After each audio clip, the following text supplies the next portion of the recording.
Break के बाद बहुत स्वागत है। बात करेंगे आस्था के महाकुंभ की। प्रयागराज में महाकुंभ का आयोजन और आज महाकुंभ का 5वां दिन है। महाकुंभ में श्रद्धालुओं का आना लगातार जारी है। श्रद्धालु लगातार आस्था की डुबकी लगा रहे हैं। अब तक 7 करोड़ से अधिक श्रद्धालु आस्था की डुबकी लगा चुके हैं और अब दूसरा जो अमृत स्नान है वो मौनी अमावस्या को है और दूसरे अमृत स्नान पर बड़ा जल सैलाब उमड़ेगा श्रद्धालुओं का। कल 29 लाख से अधिक लोगों ने संगम में स्नान किया है और ये आंकड़ा दिन प्रतिदिन बढ़ता ही जा रहा है।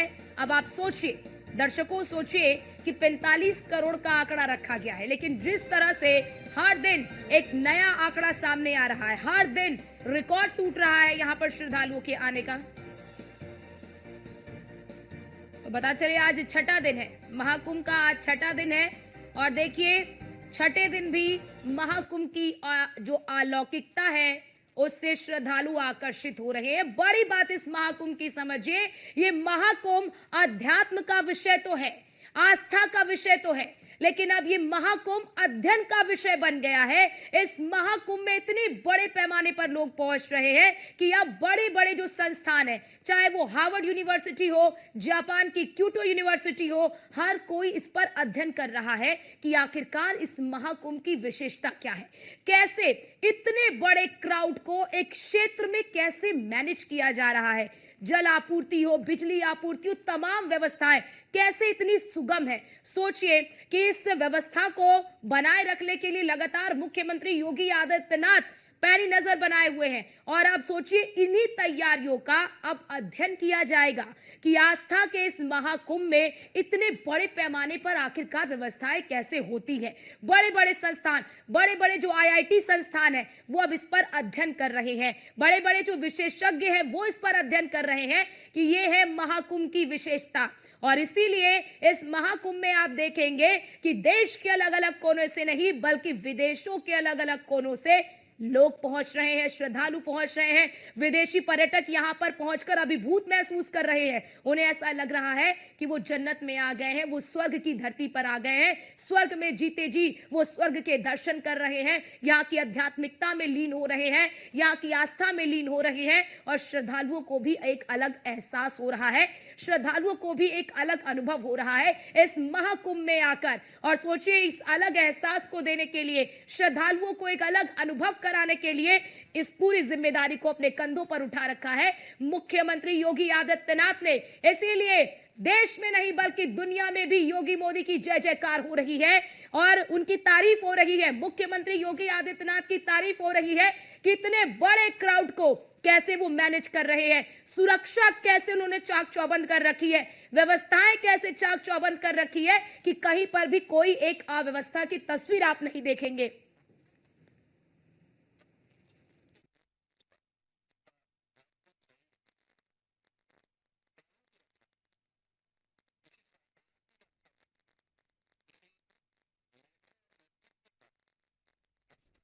तो ये है महाकुंभ और इसीलिए इस महाकुंभ की जो भी तस्वीर देख रहा है वो इस महाकुंभ की ओर खिंचा हुआ चला आ रहा है। आप देखिए कि संगीत का समागम हो रहा है वहां पर और वहां पर एक ही गाना इस वक्त, यानी गाना कह लीजिए एक संगीत वहां पर है कि आओ चलो कुंभ चलो और हर किसी श्रद्धालु के जुबान पर आप इसी संगीत को सुन रहे होंगे। हर कोई श्रद्धालु बस यही गीत गा रहा है, यही संगीत गा रहा है कि आओ चलो महाकुंभ चलो। और इसीलिए आस्था की डुबकी लगाने के लिए हर दिन प्रत्येक व्यक्ति वहां पर पहुंच रहा है, जो भी इस व्यवस्थाओं की तस्वीर देखिए, क्योंकि इतना बड़ा जब क्राउड होता है तो कई बार लोग डर जाते हैं कि इतनी बड़ी भीड़ है यार, कहीं खो ना जाए, कहीं कुछ हो ना जाए, क्या कैसे रहेंगे, कैसे जाएंगे, व्यवस्थाएं होंगी कि नहीं होंगी, लोग चिंता करते हैं इतनी बड़ी भीड़ में आने से पहले। लेकिन देखिए व्यवस्थाएं इस प्रकार की गई है कि जो भी इस महाकुंभ की तस्वीर को देख रहा है वो इस महाकुंभ में पहुंच रहा है और व्यवस्थाओं को लेकर लोग बिल्कुल प्रसन्न नजर आ रहे हैं। दूर दराज से जो लोग बड़ी कठिनाइयों से यहां पर पहुंच रहे हैं, यहां की जब व्यवस्थाओं को देख रहे हैं तो मन प्रफुल्लित हो उठ रहा है, खुश हो रहे हैं, आनंदित हो रहे हैं। कितने बड़े क्राउड को इतनी सुगमता से, इतनी सरलता से मैनेज किया जा रहा है, व्यवस्थाएं चाक चौबंद है, आप कहीं पर भी जाएंगे। बड़ी बात इस महाकुंभ की यह भी समझिए कि इतना बड़ा धार्मिक आयोजन, इतना बड़ा धार्मिक आयोजन और प्रकृति के साथ संतुलन बनाकर ये धार्मिक आयोजन किया गया। आप जाकर देखेंगे तो यहाँ पर इको फ्रेंडली से बनाया गया है। यहाँ आप जाकर देखेंगे तो बिल्कुल ही पूरा महाकुंभ इको फ्रेंडली है। और श्रद्धालुओं पर देखिए हेलीकॉप्टर से हर अमृत स्नान में पुष्प वर्षा की जाती है। श्रद्धालु जो है वो आह्लादित हो उठते हैं, आनंदित हो उठते हैं, हर्षोल्लाहित हो उठते हैं, प्रसन्न हो उठते हैं। कितनी बेहतर व्यवस्था आखिरकार कैसे। और वो जो इससे पहले के महाकुंभ हुए हैं उन महाकुंभ की तुलना करते हैं और कहते हैं, इससे कहते हैं व्यवस्था। इतने बड़े क्राउड को इतनी सरलता से, सुगमता से मैनेज किया जा रहा है और लोग इसीलिए बड़ी संख्या में यहां पर पहुंच रहे हैं। आप महाकुंभ में जाएंगे तो आपको सोचना नहीं पड़ेगा खाना कहां पर खाएं। आप महाकुंभ में जाएंगे तो आपको सोचना नहीं पड़ेगा कि रहना कहां है। आप महाकुंभ में जाएंगे तो आपको यह नहीं सोचना पड़ेगा कि मेला क्षेत्र तक कैसे पहुंचे। हर एक व्यवस्था है वहां पर। आपको खाने की चिंता नहीं करनी है, आपको रहने की चिंता नहीं करनी है, आपको ठहरने की चिंता नहीं करनी है, आपको मेला क्षेत्र तक जाने के लिए परिवहन की चिंता नहीं करनी है। आप वहां पर पहुंचेंगे और आपको सारी सुविधाएं वहां पर मिल रही हैं और इसीलिए लोग वहां पर पहुंचकर आनंदित हो रहे हैं, प्रसन्न हो रहे हैं, खुश हो रहे हैं और कह रहे हैं कि ऐसा लग रहा है कि साक्षात स्वर्ग में आ चुके हैं, स्वर्ग के दर्शन हो रहे हैं और मोक्ष की प्राप्ति का इसे अंतिम द्वार माना जाता है और इसीलिए बड़ी संख्या में श्रद्धालु यहां पर पहुंच रहे हैं। आंकड़ा देखिए, 7 करोड़ का आंकड़ा पार कर गया है। आज भी 29 लाख लोगों ने स्नान किया है और इतना ही नहीं, यह आंकड़ा भी बहुत ज्यादा आगे जाएगा। आप सोचिए कि केवल मौनी अमावस्या के स्नान के लिए जो आंकड़ा भी संभावित आंकड़ा है वो 8 से 10 करोड़ है और 45 दिनों तक ये आयोजन चलेगा। 45 दिनों तक ये महाकुंभ का मेला चलेगा। सोचिए, जो 45 करोड़ का आंकड़ा रखा गया है वो उस आंकड़े को भी पार कर जाएगा। तो ये महाकुंभ की आपको हम तस्वीर दिखा रहे हैं। छठा दिन है और आप देखेंगे छठे दिन मतलब श्रद्धालुओं का आना लगातार जारी है। हर कोई इस वक्त प्रयागराज आना चाहता है। हर किसी की इस वक्त एक ही इच्छा है कि प्रयागराज के इस महाकुंभ में शामिल हो जाए, क्योंकि इस बार ये जो कुंभ है ये संपूर्ण कुंभ लगा है। 144 साल के बाद वो संयोग बना है, वो संयोग जो संयोग समुद्र मंथन के समय बना था।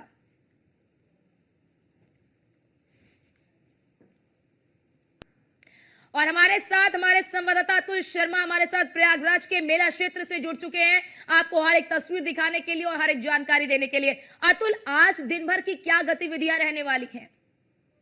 देखिए अर्चना, जिस तरह से महाकुंभ को लेकर के तैयारियां चल रही हैं, उसी के साथ साथ आज राजनाथ सिंह पहुंच करके आस्था की डुबकी लगाएंगे। रक्षा मंत्री राजनाथ सिंह आज प्रयागराज पहुंच करके आस्था की डुबकी लगाते हुए नजर आएंगे। दूसरी तरफ अगर बात की जाए, की डुबकी लगाते हुए नजर आएंगे। दूसरी तरफ अगर बात की जाए, जिस तरह से मेला चल रहा है और मेला क्षेत्र की अगर बात की जाए तो यहाँ पर आज भी आस्था की डुबकी लगाने के लिए लाखों लोग पहुंच रहे हैं। अभी तक की अगर बात की जाए, बीते 5 दिनों में 7 करोड़ से ज्यादा लोगों ने आस्था की डुबकी लगाई है। उसी के साथ साथ अगर बात की जाए तो मेला के प्रबंधों को लेकर के आज उप मुख्यमंत्री केशव प्रसाद मौर्य भी यहाँ पहुंचेंगे, मंत्री पहुंचेंगे। उसी के साथ साथ अगर बात की जाए तो लगातार वीआईपीओं के साथ साथ आम जनता देश और विदेश से पहुंच करके आस्था की डुबकी लगा रही है। कहा जा सकता है जिस तरह से महाकुंभ का महापर्व है और महापर्व की अगर बात की जाए तो यहाँ पर व्यवस्था चाक चौबंद कर दी गई है। सुरक्षा के इंतजाम खास किए गए हैं, क्योंकि लगातार जिस तरह से बाहर से श्रद्धालु पहुंच रहे हैं, बस की सुविधा हो या ट्रेन की सुविधा, सभी सुविधाओं को यहाँ पर ठीक किया जा रहा है। साथ साथ ट्रांसपोर्टेशन को लेकर के लगातार जो श्रद्धालु हैं वो सराहना करते हुए नजर आ रहे हैं,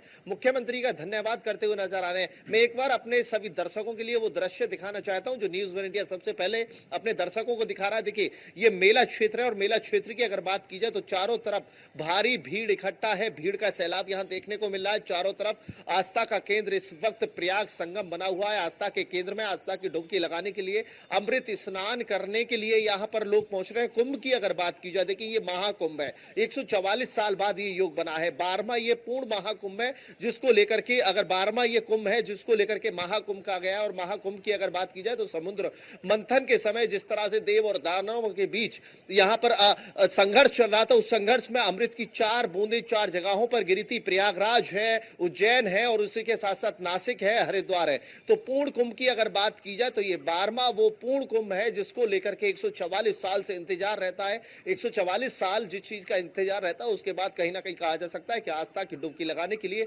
देश और विदेश दुनिया का हर व्यक्ति, सनातनी की अगर बात की जाए, सनातन धर्म को लेकर के अगर बात की जाए तो काफी मान्यता मानी जाती है। मोक्ष को लेकर के हर कोई की इच्छा होती है कि मनुष्य जीवन के बाद मोक्ष की प्राप्ति हो, और मोक्ष की प्राप्ति के लिए जिस तरह से यहाँ पर देखने को मिल रहा है कि दूर दराज से आए बुजुर्ग और हर कोई आस्था की डुबकी लगाता हुआ नजर आता है। बिल्कुल, आज और की सर अगर आप बात की ये जाए तो लाखों बताइए की तादाद। अतुल, बिल्कुल, बिल्कुल दूर दराज से लोग पहुंच रहे हैं, हम भी तस्वीर देख रहे हैं कि किस तरह से, क्योंकि देखिए हर कोई चाह रहा है कि इस महाकुंभ में तो हम शामिल हो ही जाएं। लेकिन अतुल, हम देखते हैं कि जब अमृत स्नान होता है तो रात के 1 बजे से 2 बजे से लोग स्नान करना शुरू कर देते हैं। अगर हम अमृत स्नान के बाद की बात कर ले या फिर अन्य दिनों की बात कर ले, तो लोग कब से स्नान करना शुरू कर देते हैं? क्या आधी रात से अन्य दिनों में भी स्नान शुरू हो जाता है? देखिए अर्चना, बिल्कुल अगर अमृत स्नान की बात की जाए या फिर अन्य दिनों की बात की जाए तो सुबह 4 बजे से स्नान करने के लिए दूर दराज से आए श्रद्धालु पहुंचते हैं। संगम घाट पर पहुंच करके, अलग अलग घाटों पर पहुंच करके स्नान करते हैं। टीला घाट हो, वीआईपी घाट हो या सभी घाटों की बात की जाए, संगम घाट की बात की जाए, सुबह 4 बजे से श्रद्धालु पहुंच करके स्नान करते हैं। शाम 6 बजे तक स्नान करते हुए नजर आते हैं। उसके बाद अगर बात की जाए जिस तरह से मौनी अमावस्या को लेकर के स्नान के यहाँ पर विधि रूप तैयारियां चल रही हैं, विधि रूप के साथ साथ कहा जा सकता है कि अखाड़ों की तैयारियां चल रही हैं। मौनी अमावस्या पर भारी भीड़ इकट्ठा होने की संभावना जताई जा रही है। सुबह से अगर आज की बात की जाए तो सुबह 4 बजे से स्नान करने के लिए दूर दराज से आए सभी लोग स्नान कर रहे हैं। न्यूज़ 1 इंडिया ने मौके पर पहुंच करके टीला घाट हो, संगम घाट हो, वीआईपी घाट हो, सभी जगह पहुंच करके जो श्रद्धालु हैं उनसे व्यवस्थाओं के बारे में बात की है। उन्होंने साफ तौर पर कहा है कि जो व्यवस्थाएं हैं बिल्कुल चाक चौबंद व्यवस्थाएं, 5 स्टार रेटिंग मुख्यमंत्री योगी आदित्यनाथ को उत्तर प्रदेश और देश की जनता इस वक्त देती हुई नजर आ रही है। क्योंकि जिस तरह से महाकुंभ है और महाकुंभ की अगर बात की जाए तो व्यवस्था चाक चौबंद है।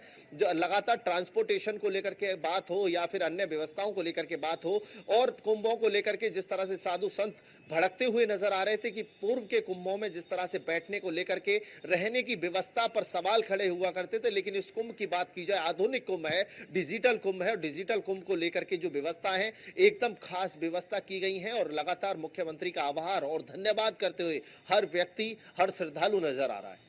और जरा ये भी बताइए अतुल, क्योंकि देखिए अमृत स्नान, अभी तक एक अमृत स्नान हो चुका है, दूसरा अमृत स्नान जो है वो 29 तारीख को होगा। अब तक 44 घाट जो है वो सामने आए हैं। अब क्या लग रहा है कि क्या कुछ और भी अस्थायी घाट बनाए जा सकते हैं, क्योंकि बड़ी संख्या में श्रद्धालु वहां पर पहुंचेंगे। 8 से 10 करोड़ का आंकड़ा है, ऐसे में हर कोई स्नान करना चाहेगा, और क्योंकि अखाड़े पहले स्नान करते हैं। देखिए अर्चना, बिल्कुल कहा जा सकता है कि जिस तरह से स्नानों की बात की जाए, घाटों की बात की जाए, घाटों को बढ़ाने के लिए प्रशासन जुटा हुआ है, क्योंकि 7 से 10 करोड़ की भीड़ आने की संभावना जताई जा रही है। उसी के साथ साथ अगर अखाड़ों की बात की जाए तो अखाड़े के साधु संत, नागा साधु हो, साधु संत हो, सभी एक साथ मिलकर के अलग अलग समय पर स्नान करने के लिए पहुंचेंगे। अपनी बारात के साथ, सेना के साथ स्नान करने के लिए पहुंचेंगे। उसी को लेकर के अगर बात की जाए तो जनता के लिए अलग से यहाँ पर प्रबंध किया जा रहा है। प्रशासन की टीम लगातार कार्यगति पर है। उसी के साथ साथ अगर बात की जाए तो अलग स्नान घाट बनाए जा रहे हैं। स्नान करने के लिए महिलाओं की सुरक्षा को देखते हुए वहां पर चेंजिंग रूम बनाए जा रहे हैं। चेंजिंग रूम की जो व्यवस्था है, जो कैपेसिटी है, उसको बढ़ाया जा रहा है, जिसके चलते जो महिला है वो सुरक्षित रूप से अपने वस्त्र बदल सके। स्नान करने के बाद गंगा घाट पर ये चेंजिंग रूम बनाए जा रहे हैं। शौचालयों की व्यवस्था बढ़ाई जा रही है। उसी के साथ साथ अगर बात की जाए कि एक साथ 7 से 10 करोड़ भीड़, एक छोटा सा जिला माना जाता है प्रयागराज की अगर बात की जाए तो 24 से 25 लाख की आबादी है, लेकिन अचानक से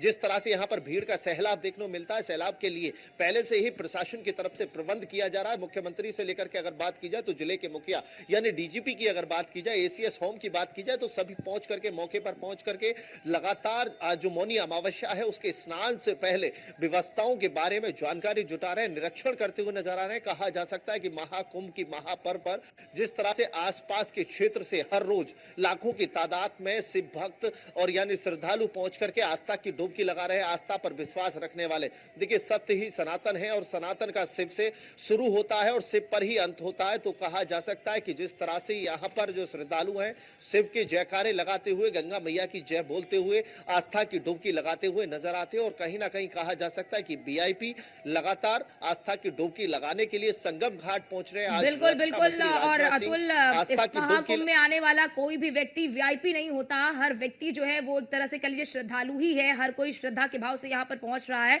बहुत शुक्रिया आपका हमारे साथ जुड़ने के लिए और महत्वपूर्ण जानकारी हमारे दर्शकों तक साझा करने के लिए।